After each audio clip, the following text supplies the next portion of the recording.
Okay.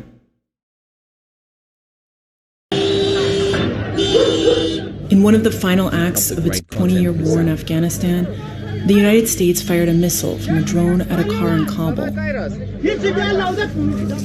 It was parked in the courtyard of a home, and the explosion killed 10 people, including 43-year-old Zamarai Ahmadi and 7 children, according to his family.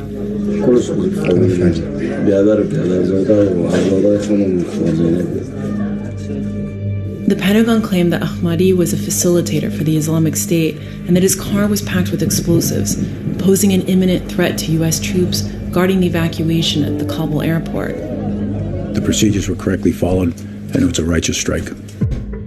What the military apparently didn't know was that Ahmadi was a longtime aid worker who colleagues and family members said spent the hours before he died running office errands and ended his day by pulling up to his house.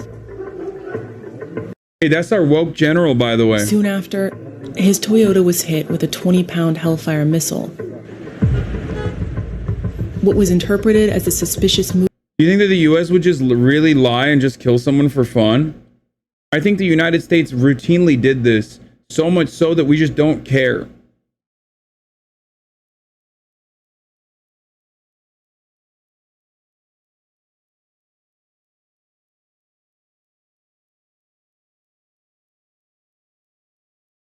We just don't care.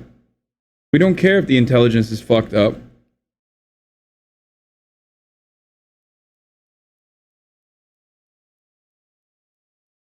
Moves of a terrorist may have just been an average day in his life. And it's possible that what the military saw Ahmadi loading into his car were water canisters he was bringing home to his family, not explosives. Using never-before-seen security camera footage of Ahmadi, interviews with his family, co-workers and witnesses, we will piece together for the first time his movements in the hours before he was killed.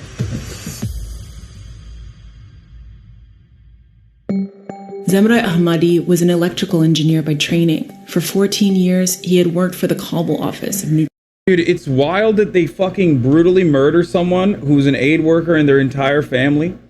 And then they fucking turn around and have the audacity to, like, post-mortem say that they're fucking a terrorist or some shit. Nutrition and Education International. NEI established a total of 11 soybean processing plants in Afghanistan. It's a California-based NGO that fights malnutrition. On most days, he drove one of the company's white Toyota Corollas, taking his colleagues to and from work and distributing the NGO's food to Afghans displaced by the war. Only 3 days before Ahmadi was killed, 13 U.S. troops and more than 170 Afghan civilians died in an Islamic State suicide attack at the airport. The military had given lower-level commanders the authority to order airstrikes earlier in the evacuation, and they were bracing for what they feared was another imminent attack. To reconstruct Ahmadi's movement on August 29th, in the hours before he was killed, the Times pieced together the security camera footage from his office with interviews with more than a dozen of Ahmadi's colleagues and family members. Ahmadi appears to have left his home around 9 a.m. By the way, remember, this is brilliant work from the New York Times. I just want to fucking have you guys remember that, like, 170 civilians died during the ISIS bombing. And we still don't know how many of them were shot and killed by the American forces in the fog of war, where they didn't know who the fuck was ISIS and who was just, you know, the Taliban, or who the fuck were just Afghan civilians. 170 civilians died. Over 200? Oh, it's more than that? I thought it was 170. Wait, what? Some of them were shot? Yes, yes. Some of them were shot. A lot of them were shot.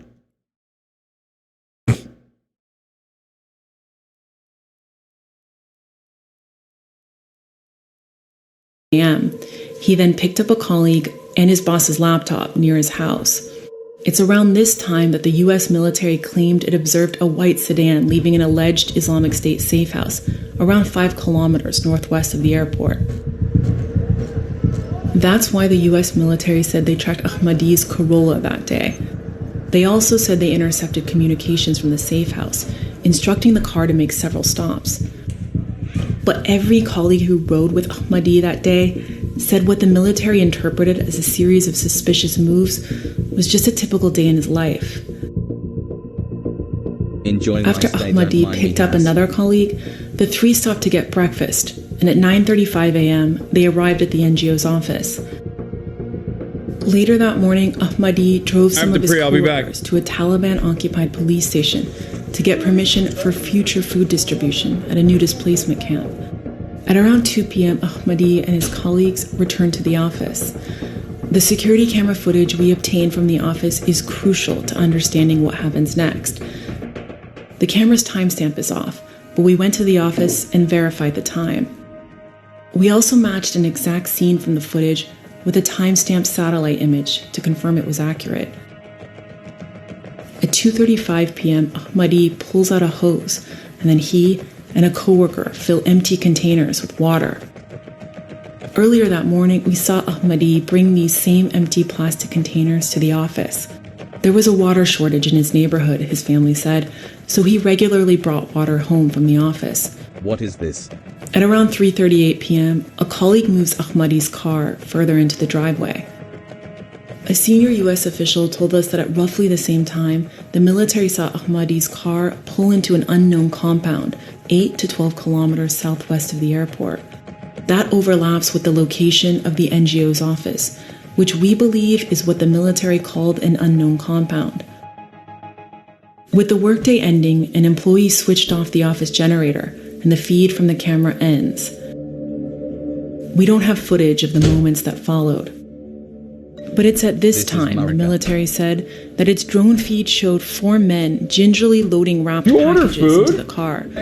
Officials said they couldn't tell what was inside them. This footage from earlier in the day shows what the men said they were carrying. Remember how we retaliated after 13 American military members were killed in an ISIS-K bomb? Did we kill a lot more people that weren't? And then, like, in that strike, which the American media did not even cover at all, almost 200 Afghan civilians were murdered. Some of them were not murdered by the bomb, but instead murdered by U.S. military forces shooting at them. We didn't even give that a fucking moment of coverage. But not only that, but also on top of that, we immediately retaliated. We were looking for a target, and we blew up this fucking car. And when we blew up this fucking car, we claimed this guy was an ISIS collaborator who we murdered. But alongside that car that blew up, we killed an entire family, 7 children. Jesus Christ. Right? It was like an entire fucking family that we killed. What year was this? What do you mean what year was this? This was like 2 weeks ago, man. Oh, shit. God damn, you are... Okay, anyway. What? Well, we do this a lot, is what I'm saying. Okay. So, the American military at the time literally fucking claimed that the person they murdered was an ISIS collaborator, and the family was just collateral damage. Like, that's just what it is. It is what it is. Like, sorry, sucks to suck. The person is going to die, right? There's no sticker of the address, right? No. Okay. Turns out, the person that they murdered wasn't even a fucking ISIS vehicle, and there wasn't even bombs within the vehicle. It was blew up a family for no reason. They blew up a family that was carrying fucking water. He was an aid worker that was carrying water.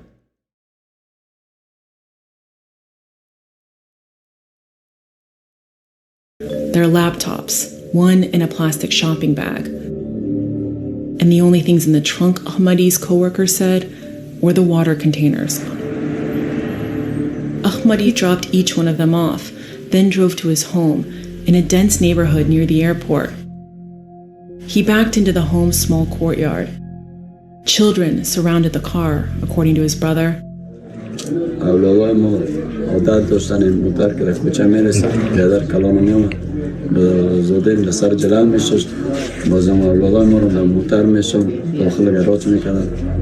A U.S. official said the military feared the car would leave again and go into an even more crowded street or to the airport itself. The drone operators, who hadn't been watching Ahmadi's home at all that day, quickly scanned the courtyard and said they saw only one adult male talking to the driver and no children.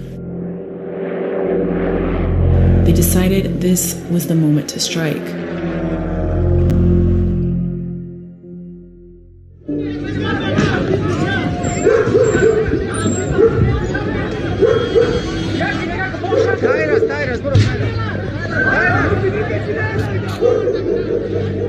A U.S. official told us that the strike on Ahmadi's car was conducted by an MQ-9 Reaper drone that fired a single Hellfire missile with a 20-pound warhead. We found remnants of the missile, which experts said matched a Hellfire at the scene of the attack. In the days after the attack, the Pentagon repeatedly claimed that the missile strike set off other explosions, and that these likely killed the civilians in the courtyard. Yeah, that's why they claimed that the fucking secondary explosions were from the car, and the car actually had bombs in it, and that's why the family died. Significant secondary explosions from the targeted vehicle indicated the presence of a substantial amount of explosive material. Because there were secondary explosions, there's a reasonable conclusion to be made. Remember, he's like woke and gay, right? You know, he's Mark Milley. If you ask all the General Milley is like queer and you know, Maoist and all this other shit, right? No, exactly. These guys are just, there's no such thing as like a fucking woke general. Okay? Every single one of these people are fucking monsters. They're all bloodthirsty monsters. That there was explosives in that vehicle. But a senior military official later told us that it was only possible to probable that explosives in the car caused another blast. We gathered photos and videos of the scene taken by journalists and visited the courtyard multiple times. We shared the evidence with 3 weapons experts who said the damage was consistent with the impact of a Hellfire missile. They pointed to the small crater beneath Ahmadi's car and the damage from the metal fragments of the warhead. This plastic melted as a result of a car fire triggered by the missile strike. All 3 experts also pointed out what was missing: any evidence of the large secondary explosions described by the Pentagon. No collapsed or blown out walls, including next to the trunk with the alleged explosives. No sign that a second car parked in the courtyard was overturned by a large blast. No destroyed vegetation. All of this matches what eyewitnesses told us, that a single missile exploded and triggered a large fire. We killed an aid worker and his family and then lied about how he was actually ISIS affiliated and had bombs in his fucking car. You're welcome. That's America. That's what America's impact is when they're in countries like Afghanistan. That's what America has been doing for the past 20 fucking years. We are every bit responsible for every single act of terror that has happened in the world since 9/11. Okay? We radicalized these people. We gave them the fucking tools of radicalization. We gave them the weapons and the training. And then we act like surprise Pikachu. Love you, Austin. When that shit Less comes than back. 3 and Hasan too. Smile. Sometimes to US soil. Very rarely. Insane. Madge. We're responsible for a lot more bloodshed even before 9/11. Ironically, another 9/11 is the assassination. Well, not the assassination, but like the coup d'etat of Allende's government that also happened on 9/11. About this last night and that's the first 9/11. The devil. That was what we did.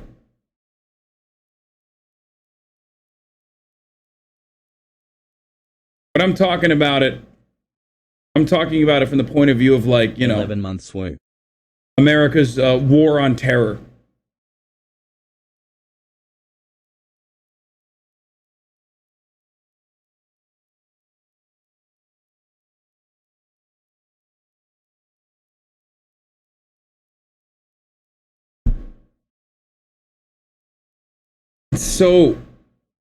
It's so fucked up, dude.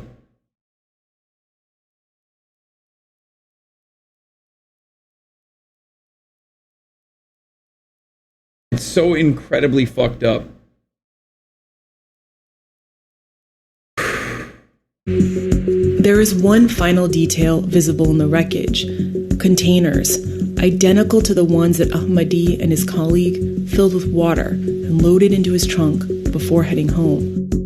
Even though the military said the drone team watched the car for 8 hours that day, a senior official also said they weren't aware of any water containers. The Pentagon has not provided the Times with evidence of explosives in Ahmadi's vehicle or shared what they say is the intelligence that linked him to the Islamic State. But the morning after the US killed Ahmadi, the Islamic State did launch rockets at the airport from a residential area Ahmadi had driven through the previous day. And the vehicle they used was a white Toyota. Oops. Got the wrong white Toyota and executed an entire fucking family, dude. The US military has so far acknowledged only 3 civilian deaths from its strike and says there is an investigation underway. Yeah, this is like when cops murder a fucking black teenager and then have other cops look into it and find no wrongdoing, by the way. Think about it this way. Think about it this way, dude.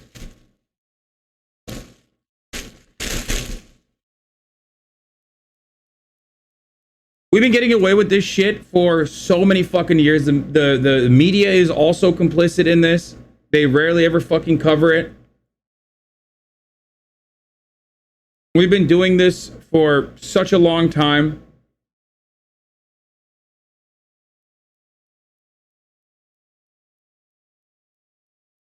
Now think about it domestically. The American police force gets away with intense, incredible amounts of brutality against its own citizens on US soil. A lot of which escalated after 9/11 too. When the American police force started getting counterterrorism training from the IDF, by the way, which is a violent, brutal apartheid state, an occupying force on Palestinian soil that subjects Palestinians to endless, untold amounts of cruelty on a daily basis.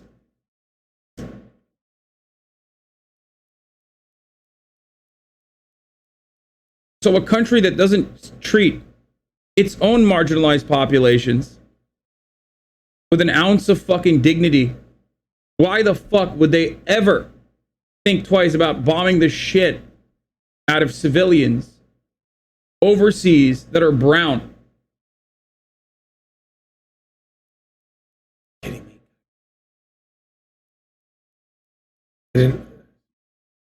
The only time Barack Obama's ever apologized for drone striking people was when an Italian and a French, I think, civilian was murdered as collateral damage. The American government has never publicly apologized for the hundreds of people that have died in Pakistan. They've never apologized for the hundreds of people or thousands of people that have died in Afghanistan, in Iraq. And they will never apologize. Austin is not talking! I'm sorry. Jesus Christ. Scared the shit out of me. God damn. The fuck was that? They have also admitted to knowing nothing about Ahmadi before killing him, leading them to interpret the work of an engineer at a US NGO as that of an Islamic State terrorist. 4 days before Ahmadi was killed, his employer had applied for his family to receive refugee resettlement in the United States. At the time of the strike, they were still awaiting approval. Looking to the US for protection, they instead became some of the last victims in America's longest war.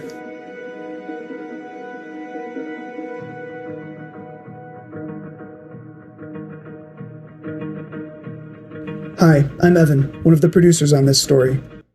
What a fucking nightmare, dude. There's nothing. There's no recourse either. You have a cute girl over, Joe Rogan when?